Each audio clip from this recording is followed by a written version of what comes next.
आज हम collection of data के बारे में पढ़ेंगे। कलेक्शन ऑफ डेटा, इसका मतलब क्या हुआ? इसका मतलब हुआ एकत्रीकरण।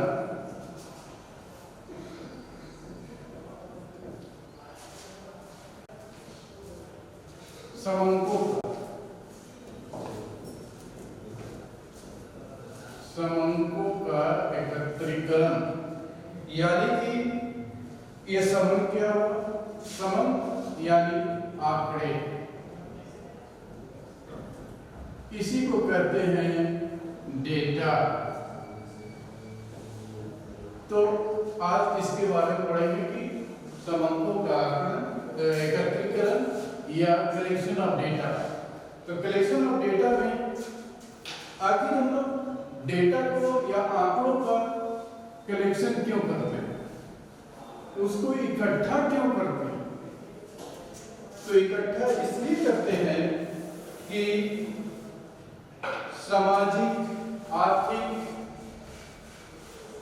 जो समस्याएं हैं, जैसे निर्धनता, शिक्षा, अशिक्षा, बेरोजगारी, इन सभी इस प्रकार के बहुत सारी समस्याओं के कारण को समझने, उसका विश्लेषण करने और उसका समाधान करने के लिए डेटा को कलेक्शन किया जाता है, आंकड़ों को इकट्ठा किया जाता है।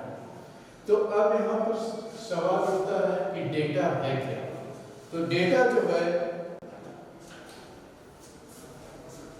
डेटा है क्या? तो डेटा न्यूमेरिकल स्टेटमेंट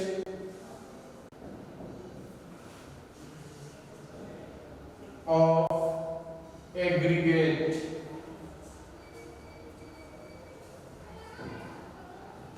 ये जो डेटा जो है, आंकड़े जो है, आंकड़े समूहों के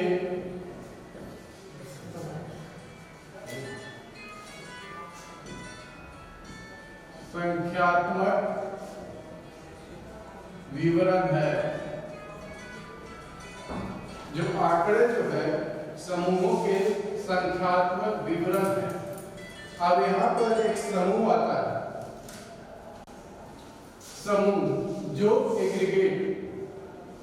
तो आखिर ये आंकड़ा समूहों के संख्यात्मक विवरण क्यों है?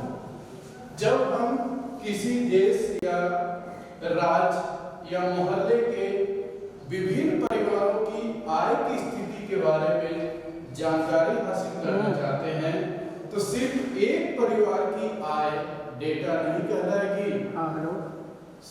डेटा के लिए सारे परिवारों की आय के बारे में जानकारी होना जरूरी है। इसलिए इसे समूहों के संख्यात्मक विवरण कहा जाता है, data numerical statement of aggregate. इसी प्रकार इसको ये भी कर सकते हैं दूसरे तरीके से, a group of numerical facts is called data. यानी कि अगर हिंदी में लिखना चाहें तो संख्यात्मक तथ्यों के समूह को आंकड़े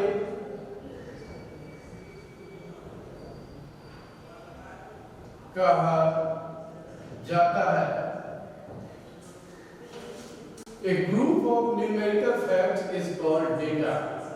संख्यात्मक तथ्यों के समूह को, जो तथ्य हमारे पास आएंगे वो संख्या के रूप में आएंगे। जैसे आय, किसी की आय 5,000, 10,000, इस प्रकार के संख्या के रूप में जो तथ्य हमारे पास होते हैं, उसके समूह को डेटा कहा जाता है। तब डेटा के बारे में जान गए। तो आगे जो है हम इसके बारे में जानेंगे कि कलेक्शन ऑफ डेटा आगे है क्या, इसमें क्या क्या हमको पढ़ना है, क्या क्या चीज शामिल है वो।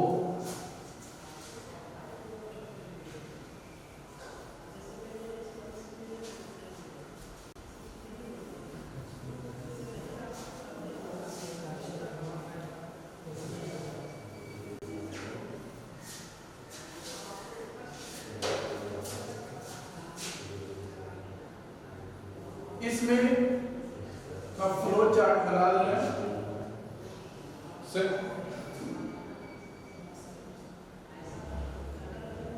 सोर्सेस ऑफ डेटा और दूसरा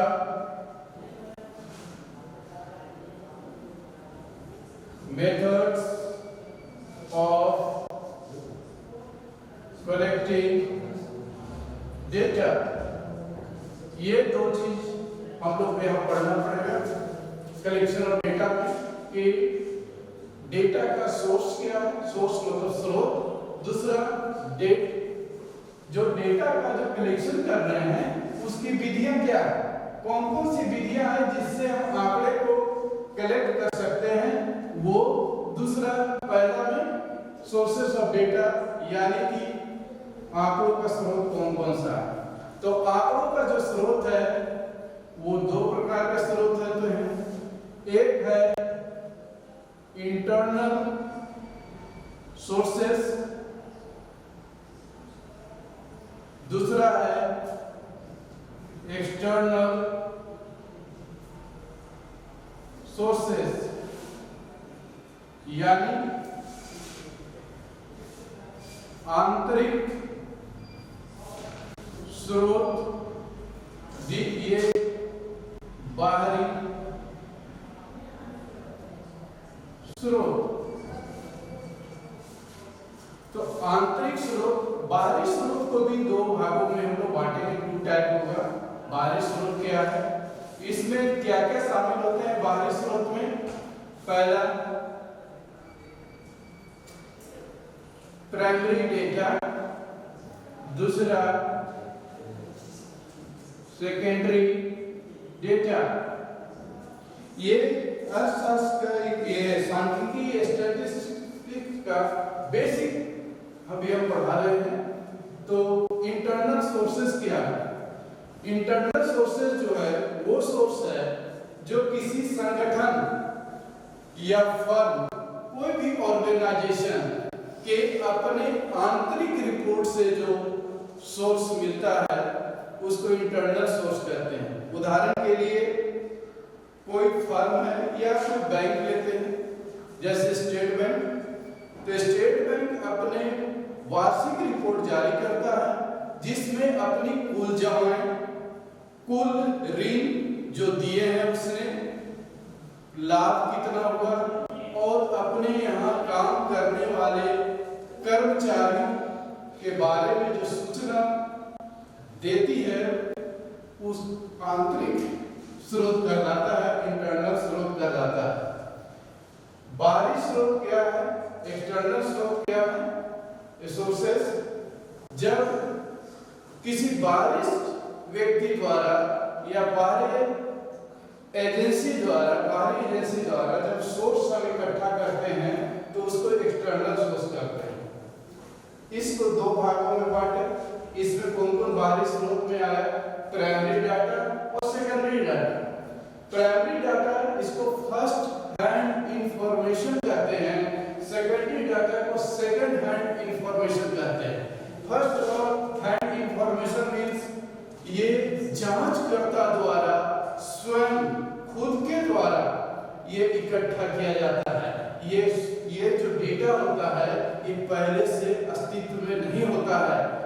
जांचकर्ता अपनी समस्याओं के अध्ययन के लिए खुद ओरिजिन से, जहां से वो आंकड़े उत्पन्न हो रहे हैं, सिर्फ उस ओरिजिन में जाकर के वो इकट्ठा करता है, इसलिए इसको प्राइमरी डाटा कहते हैं। ये मौलिक प्रवृत्ति के होते हैं, मतलब ओरिजिनलिटी इन नेचर।